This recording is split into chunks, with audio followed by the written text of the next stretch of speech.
আবারও স্বাগত ২১ বিজনেসের সঙ্গে আছি মহিমা পলি। দুবাই এখন আতঙ্কের নগরী।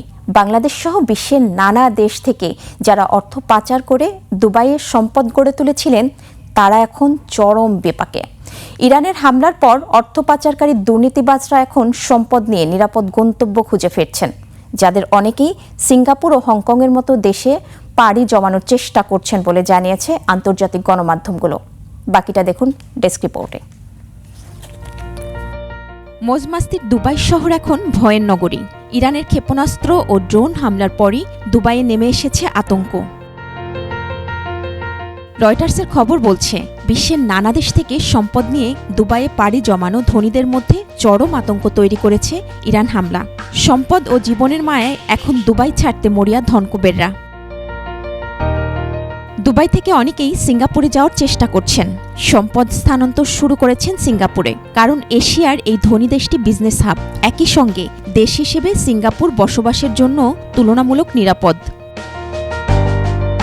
কয়েকজন শিল্প উপদেষ্টা ও আইনজীবী রয়টার্সকে বলেছেন, অনেক ধনী এশীয় একই ধরনের পদক্ষেপ নিচ্ছেন বা অনুসন্ধান করছেন, যাতে তারা দুবাইতে রাখা সম্পদ সিঙ্গাপুর ও হংকংয়ের মতো আঞ্চলিক আর্থিক কেন্দ্রগুলোতে স্থানান্তর করতে পারেন। এদিকে বাংলাদেশ থেকে অর্থ পাচার করে দুবাইয়ের সম্পদের পাহাড় গড়েছেন অসংখ্য দুর্নীতিবাজ। ৪৬১ বাংলাদেশের নামে দুবাইয়ে ৯২৯টি সম্পত্তি নিবন্ধিত রয়েছে। এসব সম্পত্তির মধ্যে ২৫৯টি রাজনীতিবিদ, বড় ব্যবসায়ী, আমলা ও ব্যাংকারদের নামে নিবন্ধিত। তবে দুবাইয়ে বাংলাদেশিদের নিবন্ধিত কোম্পানির সংখ্যা কমপক্ষে ১৫,০০০।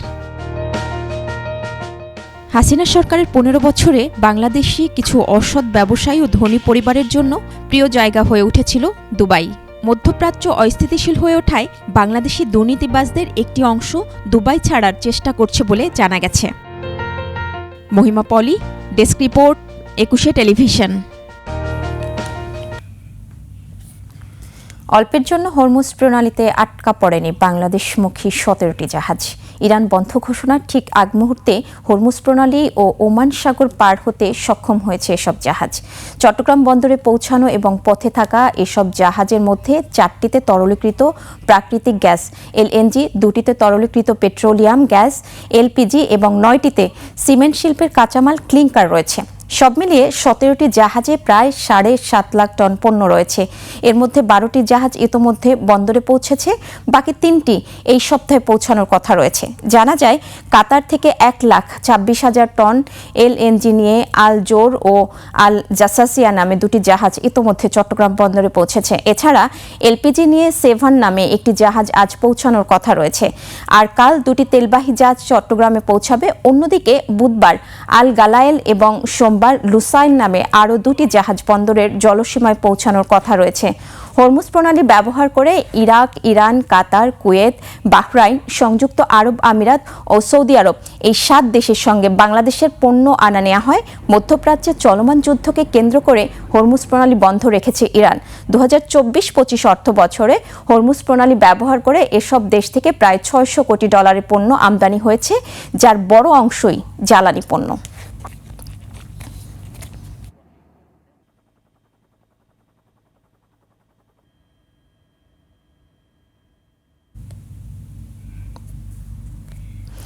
মধ্যপ্রাচ্যের চলমান যুদ্ধ পরিস্থিতিতে হঠাৎ করে রাজধানীর অধিকাংশ ফিলিং স্টেশনে জ্বালানি তেলের সংকট দেখা দিয়েছে। একের পর এক পাম্প ঘুরেও মিলছে না তেল। তাদের অভিযোগ, ইচ্ছে করে সংকট সৃষ্টি করা হয়েছে। পাম্পের কর্মচারীরা বলছেন, তেলের সরবরাহ নেই। এমন অবস্থায় সরকারকে কঠোর পদক্ষেপ নেওয়ার দাবি জানিয়েছেন ভুক্তভোগীরা। শরীফুল ইসলামের রিপোর্ট। সকাল ৯টা, রমনার এই ফিলিং স্টেশনে অলস সময় পার করছেন পাম্পের কর্মচারীরা। গত রাতেই অকটেন ও ডিজেলের মজুদ শেষ হয়ে গেছে। ফিলিং স্টেশনে যখন অলস সময় পার করছেন কর্মচারীরা, ঠিক তখন চালকরা এসে হতাশ হয়ে ফিরে যাচ্ছেন। বলছেন তাদের ক্ষোভের কথা। 2টা পাম্প ঘুরে আইছি, কিন্তু পাচ্ছি না তেল। আমি অফিস থেকে আসছি, অফিস থেকে বাসায় যাওয়া যাবে না। তেলের জন্য কোনো ঘাটতি না হয় বা মানুষ যেন দুর্ভোগে না ভোগে, এটা কি। এখন যদি আমাদের তেল আনতে গেছে, তেল নাই দিকে দিতে পারতেছি না। তেল আনলে পরে আমরা আবার তেল দেওয়া শুরু করব। পল্টনের ফিলিং স্টেশনে গিয়েও দেখা গেল একই চিত্র। তেলের সংকট নিয়ে ক্রেতা বিক্রেতার রয়েছে পাল্টাপাল্টি অভিযোগ। মানুষ এত পাগল হয়ে গেছে বিশুদ্ধের থেকে জাল লাগবো 10 লিটার, হ্যাঁ নিছে 20 লিটার 30 লিটার। আসলে এটা করলে তো হয়তো তারা গেইনার 1 বা 2% লোক গেইনার, ঠিক আছে, but rest of the people তো এটা সাফার করছে, তাই না? নিউজে আমরা দেখছি যে পেট্রোল ঢুকছে বা এরকম কোনো কিছু আমরা একটা আশ্বাস পাইছি, তো এখন কেন আমরা পাচ্ছি না? সরকারি ডিসিশন নাই, পুলিশ প্রশাসন নাই, কোনো ম্যাজিস্ট্রেট নাই, কোনো প্রকারের তদারকি নাই। মগবাজার ফিলিং স্টেশনে স্বাভাবিক নিয়মেই চলছে এলপিজি সরবরাহ। জ্বালানি তেল না পেয়ে অনেকেই ছুটে আসছেন এখানে। এই পাম্পে সরাসরি আসলাম, এসে দেখলাম লাইন আছে, লাইনে ঢুকলাম, 15 থেকে 20 মিনিট পরেই আমি গ্যাস পেয়ে গেলাম। বেদাল নাই, কোনো সিন্ডিকেট নাই, খুব সুন্দরভাবে গ্যাসটা নিচ্ছি আমরা। তেজগাঁওয়ের 7 রাস্তা এলাকার ফিলিং স্টেশনগুলোতে নেই জ্বালানি তেল, তবে পাওয়া যাচ্ছে সিএনজি গ্যাস। তিনি একই কথা বলতেছে, আমাদের ঘুরোচ্ছে, কিন্তু আমরা তেল পাচ্ছি না। আমরা খালি প্রতিদিন খালি পাম্পে আমি ঘুরে বেড়াচ্ছি। সিএনজি 24 ঘন্টাতেই চালু আছে। শুক্রবার বিকাল থেকে ডিজেল নাই, আজকে গাড়ি গেছে আনতে, আসলে তেল দেওয়া শুরু করে। মধ্যপ্রাচ্যের যুদ্ধ পরিস্থিতি ঘিরে দেশে জ্বালানি তেলের সংকট বা দাম বাড়তে পারে এমন আশঙ্কায় কয়েকদিন ধরেই ভুগছেন প্রাইভেট কার ও মোটরসাইকেল চালকরা, যে কারণে কয়েকদিন ধরে রাজধানীর ফিলিং স্টেশনগুলোতে দিনরাত তেল কিনতে ভিড় দেখা যাচ্ছিল। শফিকুল ইসলাম, 21 টেলিভিশন, ঢাকা। এদিকে দেশের বিভিন্ন জেলায় পাম্পগুলোতেও জ্বালানি তেলের সংকটের খবর জানাচ্ছেন আমাদের প্রতিনিধিরা। মানিকগঞ্জের বিভিন্ন এলাকা থেকে উধাও হয়ে গেছে ডিজেল। সংকটের অজুহাতে তেল বিক্রি বন্ধ রেখেছে খোলা বাজারে বেশিরভাগ তেল ব্যবসায়ীরা। তাই ভিড় তেলের পাম্পগুলোতে।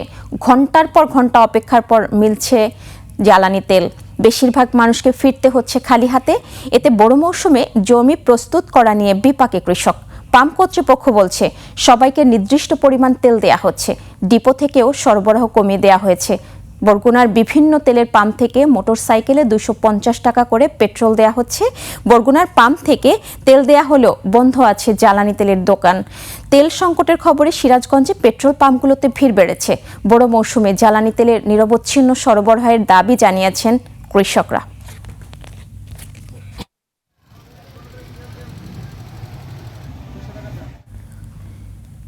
এদিকে বিশ্ববাজারে জ্বালানি তেলের দাম হু হু করে বাড়ছে।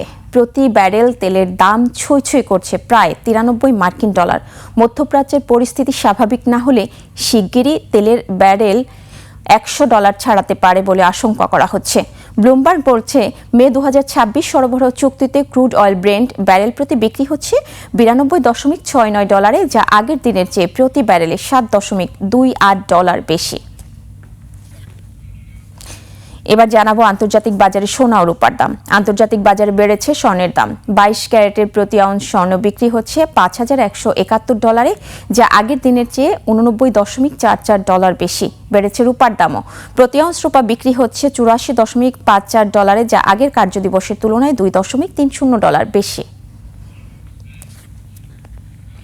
বিশ্ববাজারে বেড়েছে গমের দাম। শিকাগো বোর্ড অব ট্রেডে মে 2026 সরবরাহ চুক্তিতে প্রতি বুসেল গমের ভবিষ্যৎ মূল্য দাঁড়িয়েছে 616.75 সেন্টস, যা গত দিনের চেয়ে 3 সেন্টস বেশি।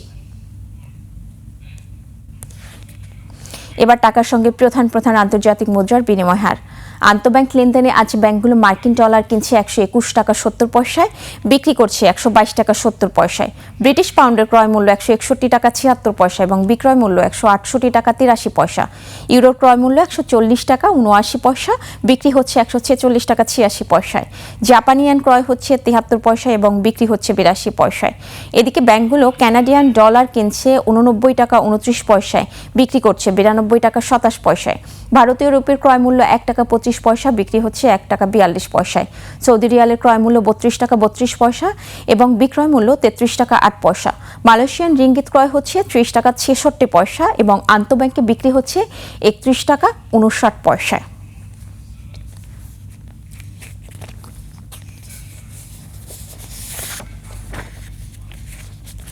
দর্শক, এরই সঙ্গে শেষ করছি আজকের 21 বিজনেস। আগামীকাল দুপুর 1:30 মিনিটে আবারও ফিরে আসবো 21 বিজনেসের নিয়মিত সব আয়োজন নিয়ে।